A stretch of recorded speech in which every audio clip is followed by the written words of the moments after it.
Welcome to T. Naveen Paul Ministries. T Naveen Paul ministries में आप सभी का स्वागत है। We thank and praise God for He gives us opportunities time and again to study the Word of God. हम परमेश्वर का धन्यवाद देते हैं और उसकी स्तुति करते हैं कि वो हमें समयों के अनुसार बार बार ये सौभाग्य देता है कि हम उसके वचन को सीखें। Friends, we have been regularly meditating upon the book of Revelation. और मित्रों, हम नियमित रूप से प्रकाशित वाक्य की पुस्तक से अध्ययन को कर रहे हैं। And this is the 80th episode. और ये हमारा 80 एपिसोड है। And we are on the 21st chapter of the book of Revelation. और प्रकाशित वाक्य की पुस्तक के हम 21वें अध्याय पर हैं। In the last episode we saw और पिछले एपिसोड में हमने देखा that God says that I make everything new. कि परमेश्वर ऐसा कहता है कि वो हर एक बातों को नया कर देगा। And how His making everything new begins with our new birth and takes us to New Jerusalem. और कैसे उसका हर एक बातों को नया करना हमारे जन्म से शुरू होता है और हमें वो नए यरूशलेम में लेकर जाता है। Oh, how glorious and wonderful is the plan of God for us. परमेश्वर की योजना जो हमारे लिए वो क्या ही अद्भुत और महिमान्वित है। Blessed are the people who are born again and rightly thirst for the New Jerusalem. आशीषित हैं वे लोग जो नए जन्मे पाए विश्वासी है और परमेश्वर के लिए लालसा रखते हैं And they want to go into the New Jerusalem. और नए यरूशलेम में जाना चाहते हैं। And they are fixed to the destination. They don't want anything less than that. और वो अपनी मंजिल की ओर आंख लगा के रखते हैं और कुछ भी उससे कम नहीं चाहते हैं। So that was a glorious episode that we had last time. तो वो एक बहुत ही महिमान्वित एपिसोड था जो हमने पिछले बार सुना। And God says that you will be my children and I will be your God. परमेश्वर कहता है कि तुम मेरे बच्चे कहलाओगे और मैं तुम्हारा परमेश्वर। And I have made you new. और मैंने तुम्हें नया बना दिया है। And you are a new creation for the New तुम Jerusalem. नए यरूशलेम के लिए नई सृष्टि हो। And you will inherit all things if you overcome. और तुम हर एक बातों को पालोगे यदि तुम चीजों पर जय पाओगे तो। So victory is a must in a Christian life. एक मसीह के जीवन में विजय होना बहुत ही That is indicated in the 7 letters written by Jesus in the book of Revelation. प्रकाशित वाक्य की पुस्तक में जब यीशु 7 कलीसियाओं को पत्र लिखता है तो वहाँ पर लिखा हुआ है Every time he says one who wins or one who is victor will be rewarded. हर बार वो ऐसा कहता है कि जो जय पाए हुए हैं उसे वो पुरस्कार मिलेगा। But in verse 8 that we are beginning from today, और आज के लिए जब हम 8वें वचन को शुरू कर रहे हैं, here is a warning for every Christian. हर एक मसीह के लिए यहाँ पर एक चेतावनी पाई जाती है। And he says that certain kind of people are not going to enter into New Jerusalem. और वो कहता है कि कुछ तरह के लोग जो है वो नए यरूशलेम में प्रवेश नहीं करने पाएंगे Because their life is not as though they are made new. क्योंकि उनका जीवन ऐसा नहीं है कि जैसे वो नए जन्मे हुए। And everybody who is born through the womb of a mother has sin in his life. और हर एक व्यक्ति जो माँ के पेट से जन्मा है वो पाप से भरा और उसने पाप करा है। But unless we get rid of all those traits or the qualities that are in a person who lives in sin, तो जब तक हम एक पाप में रहने वाले मनुष्य की हर एक आदतों से हट जाते हैं या छूट जाते हैं and unless we become victors in और Christ, जब तक हम प्रभु में विजयी ना हो जाते हैं we will not be able to go into New Jerusalem. हम नए यरूशलेम में नहीं जा पाएंगे। So we have to ensure that we are born again for a victory. तो हमें इस बात को समझना है कि हम नए जन्म में पाए गए हैं एक विजय के लिए। Because in verse 8 he says, ये 8वें वचन में वो ऐसा कहता है, but the cowardly, unbelieving, abominable, murderers, sexually immoral, sorcerers, idolaters, and all liars shall have their part in the lake which burns with the fire and brimstone, which is the second death. परंतु डरपोकों और अविश्वासियों और घिनौनों और हत्यारों और व्यभिचारियों और टोना और मूर्ति पूजकों और सब झूठों का भाग उस झील में मिलेगा जो आग और गंधक से जलती रहती है। It's a very interesting thing. और ये बहुत ही इंटरेस्टिंग बात है। Everybody who is born again and aspires for New Jerusalem हर एक व्यक्ति जो नया जन्मा हुआ है और नए यरूशलेम की ओर देखता is है called a child of God without any blame. उसे परमेश्वर का बच्चा कहा गया है। And we are always without blemish. और हम जो है हर एक दाग से रहित हैं। But anybody who is not living a victorious life लेकिन हर एक व्यक्ति जो एक विजय जीवन को नहीं जी रहा, is not called the son of God, उसे परमेश्वर की संतान नहीं कहा गया, but is called by different names, लेकिन उसे अलग अलग नाम दिए गए, like coward or adulterer or that kind of जैसे things. डरपोक या व्यभिचार करने वाला। And the list is given here in verse 8. और इसकी सूची यहाँ पर दी So गई very है। important thing is that what is our identity in the Lord. लेकिन ये बात समझना बहुत महत्वपूर्ण है कि हमारी परमेश्वर में क्या पहचान है। If he says you are my child, you are born again, यदि वो कहता है कि तुम मेरी संतान हो तो तुम नए जन्मे हो, and you are no more coward, etc., the list over here, और वो कहता है कि तुम डरपोक और ये सब जो लिखा हुआ है वो नहीं हो, then you are the child of God. तो आप परमेश्वर की संतान हो। Otherwise, you have a different label upon yourself. नहीं तो फिर आपके ऊपर जो है एक अलग ही लेबल है। You might call yourself as a good Christian. आप अपने आप को अच्छा मसीह तो कह सकते हो। You say that I am a Christian. God says no, you are a coward. आप खुद कहते हो कि मैं अच्छा मसीह हूँ, लेकिन परमेश्वर कहता है कि नहीं, तुम तो डरपोक। You say you are a good Christian, but God says that you are unbeliever. आप कहते हो कि आप एक अच्छा मसीह हो, लेकिन परमेश्वर कहता है कि आप अविश्वासी हो। You say you are a good Christian, but God says you are a murderer. और आप कहते हो कि आप एक अच्छे मसीह हो, लेकिन परमेश्वर कहता है आप हत्यारे हो। So this is a list that is given over here in verse 8. तो 8वें वचन में ये सूची हमें दी गई है। So we need to ensure in ourselves that we are not slapped with any other sin upon ourselves, but we are the children of तो God. हमें इस बात पे ध्यान देना है कि हमारे जीवन में और कोई पाप नहीं है और कोई नाम नहीं है, और हम परमेश्वर के बच्चे तभी कहलाएंगे। See, they caught a woman in adultery. देखिए, उन्होंने एक महिला को व्यभिचार करते हुए Jesus पकड़ा। was ministering in the temple itself, यीशु मंदिर में ही सेवकाई कर रहा था, and they brought the lady to her. और उसने उसके पास वो लोग उसके पास उस स्त्री को ले आए, And everything was as clear as a crystal, और सब कुछ वहां पर बहुत स्पष्ट था। because according to the law of Moses, there was no need for a second consultation. She was to be stoned. और मूसा की संहिता के अनुसार किसी और से पूछने की आवश्यकता नहीं थी, उसे पत्थरवा करके मार डालना था। And there was no need to bring her to Jesus. और कोई आवश्यकता नहीं थी कि वो उसे यीशु के पास ले आए। Jesus was no authority. यीशु के पास तो कोई अधिकार भी नहीं था, And there was no authority to pass a law and say that she will not be killed. और ऐसा कोई भी अधिकार नहीं था कि यीशु कोई नियम कह दे और कहे कि उसे मारेंगे नहीं। See, the beautiful thing is all the laws of this world cannot be held before Jesus. और सबसे सुंदर बात यह है कि पृथ्वी के जितने भी नियम है वो यीशु के सामने कुछ भी नहीं है। He is the sole authority who can surpass every law and make you a lawful child of God. और वो ही है जिसके पास एक अंतिम व्यवस्था, आखिरी व्यवस्था है, और उसके सामने हर एक बातें जो है वो खत्म हो जाती है, और वो ही आपको उसके अनुसार चला सकता है। So they brought her to Jesus and said, we have caught her in adultery. तो वो लोग उसे यीशु के पास ले आए और उससे कहा कि हमने इसे व्यभिचार में पकड़ा है। Not only caught her, we have stones in our hands. और ना केवल हमने इसे पकड़ा, लेकिन हमारे पास हाथ में पत्थर भी है। We are just at the verge of stoning her. हम उसे बस मारने ही वाले हैं, But we said, why not consult Jesus? लेकिन हमने सोचा कि क्यों ना हम यीशु से पूछ लें। So Jesus said, whoever has not sinned, let him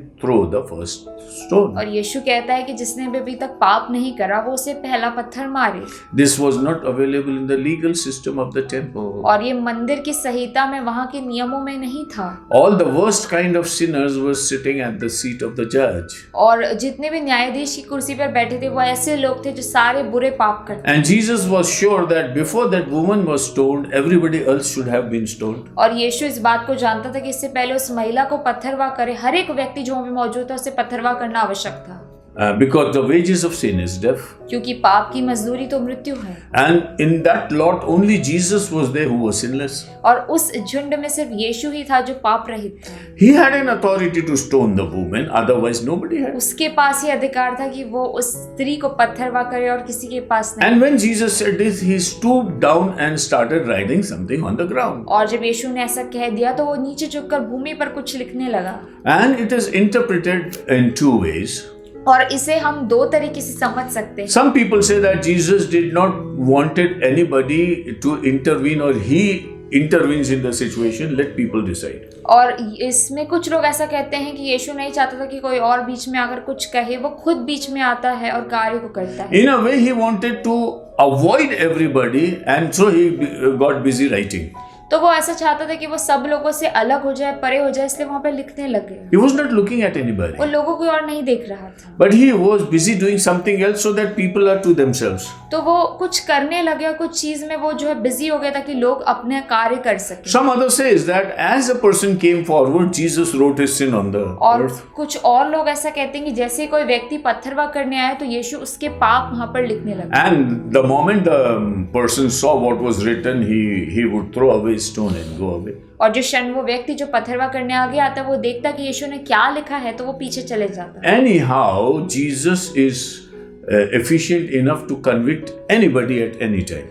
और यीशु जो है उसके पास अधिकार है कि वो हर एक व्यक्ति को उसके पाप के बारे में कभी भी किसी The को बता moment you सकता है। blame others, you will start broken and weeping, seeing your own sin. जिस समय आप किसी व्यक्ति को दोष लगाते हो, उसी वक्त आप अपने पाप को देखकर टूट जाओगे और रोने लग जाओगे। Jesus can do that. यीशु ऐसा कर सकता है And this is what he did over there. और ये ही यीशु ने वहां पर करा। And the sin of everybody was upon their heads. और हर एक व्यक्ति का पाप उसके सर आ गया, So they went away.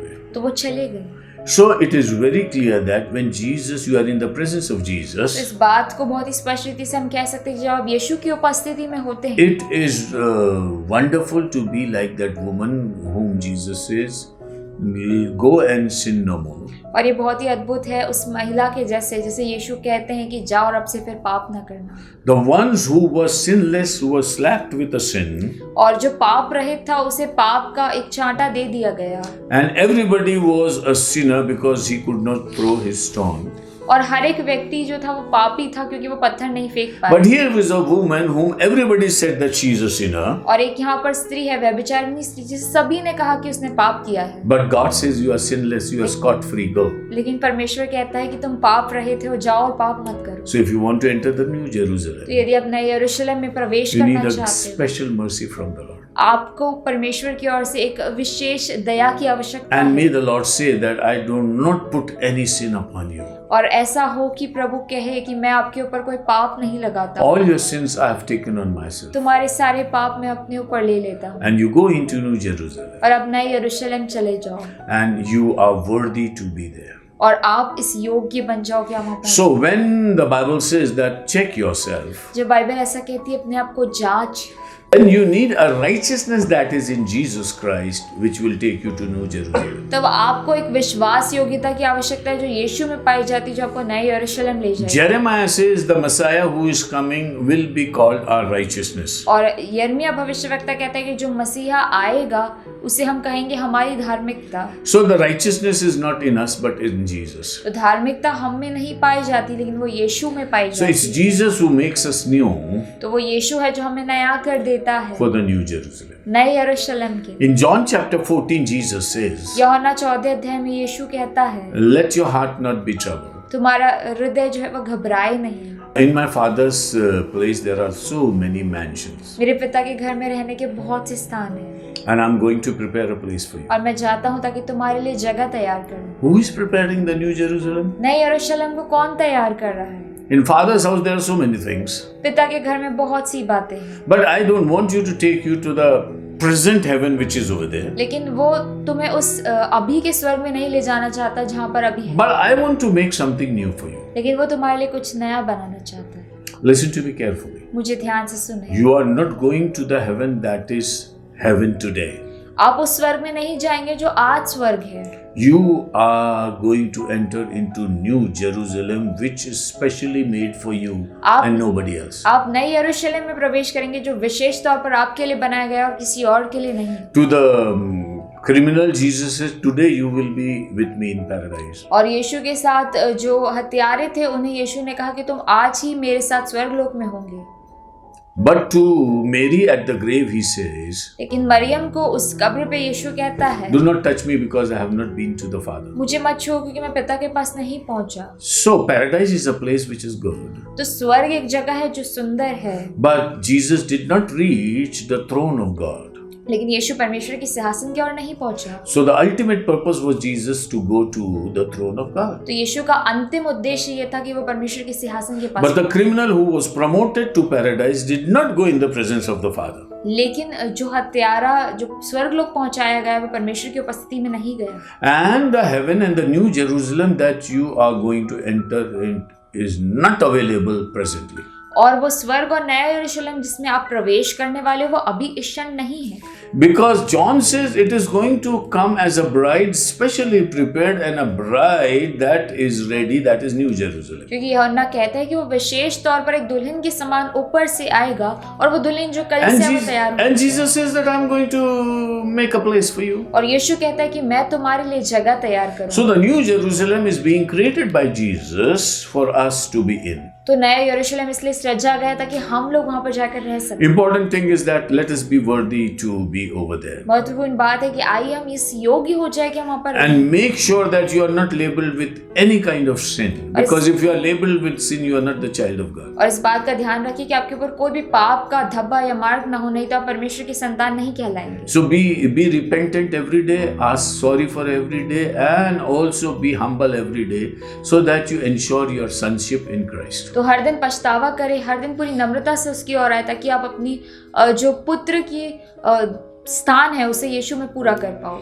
Otherwise, if you are labeled with a wrong identity, लेकिन यदि आपकी पहचान में कुछ गलत बात लिख दी जाती है, then the Bible says, फिर बाइबल ऐसा कहती है। here it is written in the last part of verse 8, 8वें वचन के अंतिम भाग में ऐसा लिखा है, they shall have their part in the lake which burns with fire and brimstone. और उनका भाग उस झील में मिलेगा जो आग और गंधक से जलती रहती है। And this is the second death. ये दूसरी मृत्यु है। So either you go to New Jerusalem तो या तो आप नए यरूशलेम चले जाओ or you face the second death. और आप दूसरी मृत्यु को सहन करो। Those who go to New Jerusalem जो नए यरूशलेम जाएंगे will never face the second death. वो दूसरी मृत्यु को कभी नहीं देखेंगे। And those who face the second death in the fire और जो लोग दूसरी मृत्यु को देखेंगे will never be able to go into New Jerusalem. वो नए यरूशलेम कभी नहीं जा पाएंगे। You cannot be at both places at the same time. आप दोनों स्थान पर एक समय में नहीं हो सकते। Make sure, आप इस बात का ध्यान दें because many of the Christians do not behave as though they are going to one of them, but they behave as though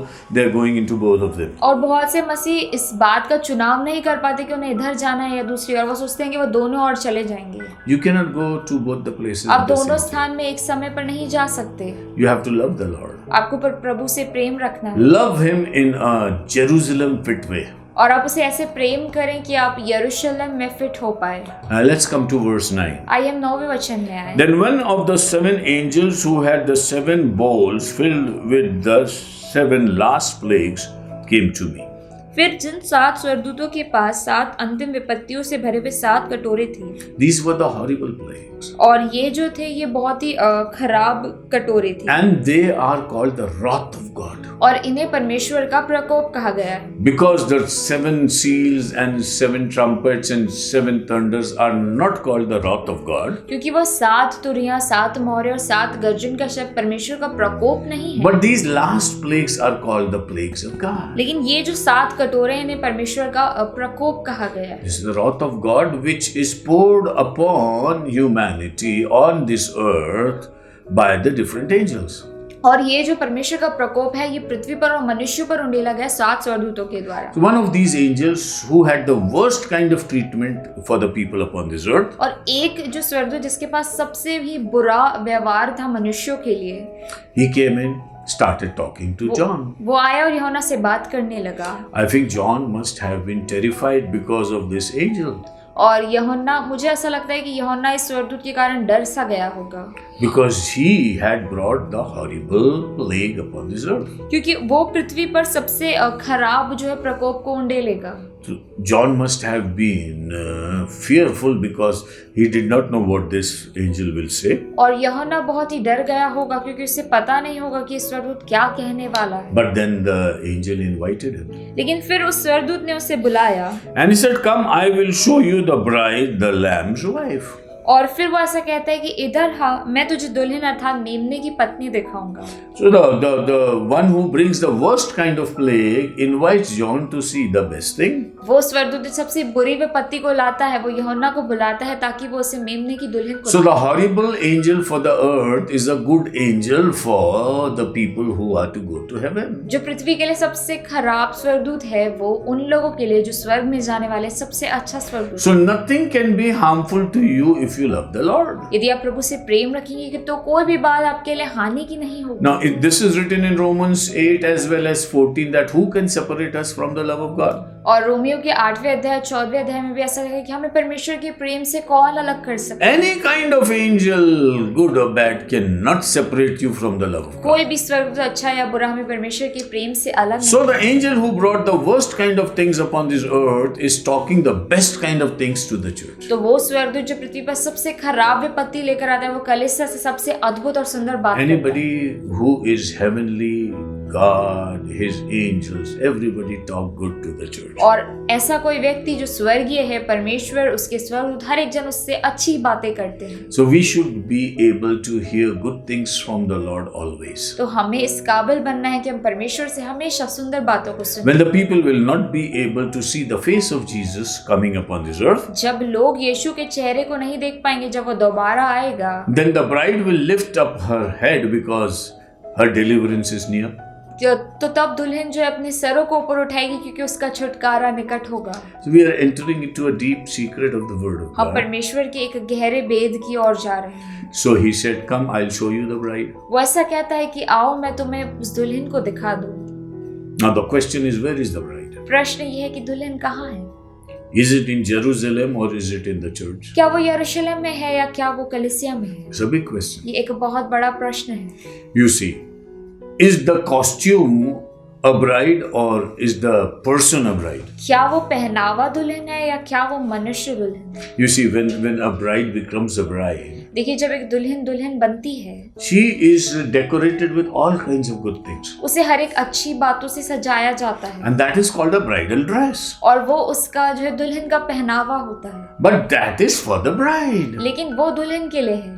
So God is saying the New Jerusalem is like a bride ready for somebody to put on that bridal dress. यीशु ऐसा कहते हैं कि नए यरूशलेम जो एक दुल्हन के पहनावे के समान है कि कोई आए और उसे अपने ऊपर धारण करे। See, New Jerusalem cannot be bridal unless the church enters it. देखिए, नए यरूशलेम तब तक दुल्हन के समान नहीं हो सकता जब तक कलीसिया में I've प्रवेश न already करे। told you we are talking something deep. मैं आपको पहले ही बता दी, हम कुछ गहराई की बात कर रहे हैं। Jerusalem cannot be Jerusalem unless the church is in the Jerusalem. यरूशलेम नहीं होगा जब तक कलीसिया यरूशलेम नहीं। Both are called bride. Jerusalem, New Jerusalem is also called the bride and church is also called the bride of Christ. नए यरूशलेम और कलीसिया दोनों को यीशु की दुल्हन कहा है। The New Jerusalem is the bridal dress and church is the bride. नए यरूशलेम उस दुल्हन का पहनावा है, लेकिन कलीसिया है वो जो दुल्हन है। Both are decorated beautifully. दोनों को बहुत सुंदर रीति से सजाया गया। But if the New Jerusalem stays in the heavenly somewhere, it cannot be the bride. लेकिन यदि नए यरूशलेम स्वर्ग में कहीं पर मौजूद होगा तो वो कभी भी दुल्हन नहीं बन सकता। Unless that Jerusalem is brought upon the new earth and new heaven and the church enters into it. जब तक नए यरूशलेम नए आकाश और पृथ्वी पर नहीं लाया जाता, जब तक कलीसिया ऊपर उठाई नहीं जाती, Is the bride the reason for New Jerusalem or the New Jerusalem reason for the bride? क्या दुल्हन नए यरूशलेम के लिए कारण है या नए यरूशलेम के लिए दुल्हन जो है वो See, everything that God does is for His children. देखिए, परमेश्वर हर एक बात जो करता है वो उसके बच्चों के लिए। We are created in the likeness and image of God. हम परमेश्वर की समानता में और उसके अनुसार से His जुड़े हैं। breath is in us. उसकी श्वास हमारे अंदर है। None of the creation in heaven and earth can be compared with humanity. और पृथ्वी की कोई भी रचना, कोई भी सृजन मनुष्य के अनुसार उसके हिसाब से नहीं हो सकती। Even in the heavens there is nothing as compared to human beings. स्वर्ग में भी कुछ भी मनुष्य के अनुसार नहीं, उसके समांतर में नहीं है। So we are the best of the creation. तो हम परमेश्वर की सबसे सर्वश्रेष्ठ रचना है, In heaven as well as on earth. स्वर्ग में भी और पृथ्वी में भी। The heaven prepares for the earth. स्वर्ग पृथ्वी के लिए तैयार होता Jesus है। said, I am preparing a place for you. यीशु कहता है कि मैं तुम्हारे लिए एक स्थान को तैयार करता हूँ। In other words, Jesus says, I am preparing a new Jerusalem for you. यीशु कहता है कि मैं तुम्हारे लिए नई यरूशलेम को तैयार New करता हूँ। Jerusalem is meant for you. नया यरूशलेम तुम्हारे लिए है। And unless you are there, New Jerusalem has no meaning. और जब तक तुम वहां पर नहीं हो, नई यरूशलेम का कोई अर्थ नहीं है। Hallelujah. Hallelujah. That is going to be an extreme joy when we live in that Jerusalem. और ये आपके लिए एक बहुत ही अनंत का आनंद होगा जब आप नए यरूशलेम में The रहोगे। horrible angel gives the best message and says, Come, I will show you the bride. और जो सबसे खराब विपत्ति लाने वाला स्वर्गदूत है वो सबसे सर्वश्रेष्ठ संदेश देता है कि आओ मैं तुम्हें दिखाता हूँ। And that bride is the Lamb's wife. और वो जो दुल्हन है वो दूल्हे की पत्नी है। Who is the Lamb's wife? और दूल्हे की पत्नी कौन है? Here it appears that he's calling that New Jerusalem is the Lamb's wife. और यहाँ पर ऐसा प्रतीत होता है कि नए यरूशलेम को हम दूल्हे की पत्नी कह रहे हैं। So it is viewed by God as though the church is in New Jerusalem. तो ऐसा परमेश्वर द्वारा देखा जाता है कि जो कलीसिया है वो नए यरूशलेम में है। That's why it's the bride complete. इसलिए अब दुल्हन पूरी कर दी गई है। So when God sees the New Jerusalem coming in, he sees the church already in it. तो जब वो परमेश्वर नए यरूशलेम को स्वर्ग से उतरता है वो देखता है, तब वो कलीसिया को भी उसके अंदर पाता है। That's why she is the bride. इसलिए वो दुल्हन कहलाई जाती है। And that's why the angel says, Come on, I'll show you the bride. और इसलिए स्वर्गदूत कहता है कि आओ मैं तुम्हें मेमने की दुल्हन दिखाता हूँ। That's why he said in verse 10, इसलिए 10वें वचन में वैसा कहता है। And he carried me away in the spirit to a great and high mountain. तो वो मुझे आत्मा में एक बड़े और ऊंचे पहाड़ पर ले गया। Now he's already in the spirit. तो अब वो आत्मा में पहले से ही मौजूद है। Verse chapter 4 and verse 1, a voice came and said, John, come up. और 4 अध्याय पहले वचन में एक आवाज है कि यूहन्ना ऊपर आ जा। So he's already gone up. तो वो ऊपर चला जा चुका है। But now when he's already up लेकिन अब वो जब ऊपर पहुंच गया है and in the heavenly realms, और स्वर्ग लोक में है, he's not on the earth because the angel is talking to him. और वो पृथ्वी पर नहीं है क्योंकि एक स्वर्गदूत उससे बात कर रहा So है। he is in the heavenly realm. तो वो स्वर्ग लोक में है। Then even the angel says you have to go still higher. और अब फिर स्वर्गदूत उससे कहता है कि तुम्हें और ऊपर जाना है। The place that you are in, you cannot see the New Jerusalem. जिस स्थान पर तुम हो उससे तुम नए यरूशलेम को नहीं देख सकते। You have to go to a higher place. तुम्हें एक और ऊंचे स्थान पर जाना The है। best high place, unless you reach that, you cannot see the New Jerusalem. जब तक आप एक ऊंचे स्थान पर नहीं पहुंच जाते आप नए यरूशलेम को नहीं देख सकते। See, when we go to heaven, there will be nothing higher than New Jerusalem for us. देखिए हम जब स्वर्ग में चले जाएंगे तो नए यरूशलेम से कुछ भी ऊंचा हमारे लिए नहीं We है। will be on the highest of the highest. हम सबसे सर्वश्रेष्ठ के सबसे ऊंचे स्थान में होंगे। And this encourages us to look towards God for His higher calling that He has given to और us. ये हमें प्रोत्साहित करता है कि हम प्रभु की ओर देखें उसकी सबसे ऊंची बुलाहट के लिए। So John is taken up into a very high तो place. यूहन्ना को एक बहुत ही ऊंचे स्थान पर ले जाया गया And he is in the spirit taken to a great mountain. और आत्मा में वो एक ऊंचे पर्वत पर उठा लिया गया And from there he saw the great city. और वहां से उसने उस शहर को देखा। The angel showed him the great city. उस स्वर्गदूत ने उसे वो बड़ा शहर दिखाया। And to see that great city, he had to go on a higher level. तो उस शहर को देखने के लिए उसे एक ऊंचे स्थान पर जाना पड़ा। We do not know whether John saw it on the same level or he looked down to the city from up. हमें नहीं पता कि यूहन्ना को उसे समान स्तर पर देखा या उसे उस शहर को देखने के लिए नीचे झुकना पड़ा। But we do not know, but he saw the city. हम नहीं जानते लेकिन उसने शहर को देखा। It is the holy Jerusalem ये पवित्र यरूशलेम है, descending out of the heaven from God. स्वर्ग से नीचे उतरता है परमेश्वर की ओर। Heaven is coming out of heaven. स्वर्ग में से स्वर्ग निकल रहा है। We are not going to the heaven that is talked about from where the New Jerusalem is coming. हम उस स्वर्ग में नहीं जाएंगे जहाँ से नया यरूशलेम आ रहा है। That heaven is not for us. वो स्वर्ग हमारे लिए नहीं है। Heaven of heaven is for us. स्वर्ग का स्वर्ग हमारे लिए है। Because God will also put His throne in the New Jerusalem. क्योंकि परमेश्वर भी अपना सिंहासन जो है नए The यरूशलेम में present heaven will be deserted by God. जो अभी का स्वर्ग है वो छोड़ दिया जाएगा Because Satan has an access to that heaven. क्योंकि वहाँ पर शैतान जा सकता है। But in New Jerusalem, Satan is not going to have any access. लेकिन नए यरूशलेम में शैतान कभी नहीं जा Let's go पाएगा। to the heaven of heavens आइए हम स्वर्ग के स्वर्ग में पहुंच and be जाएं with God in the ultimate place. और यीशु के साथ उस अनंत में निवास May the करें। Lord give us the blessing परमेश्वर हमें आशीष दे to be in Him कि हम उसके साथ रहें, to love Him so dearly, कि हम उसे इतने बहुतायत से प्रेम so that करें, we become the residents of the New Jerusalem. ताकि हम नए यरूशलेम में रहने वाले बन जाएं। God bless you. परमेश्वर आपको आशीष दे। See you in the next episode. अगले एपिसोड में हम आपसे फिर मिलेंगे।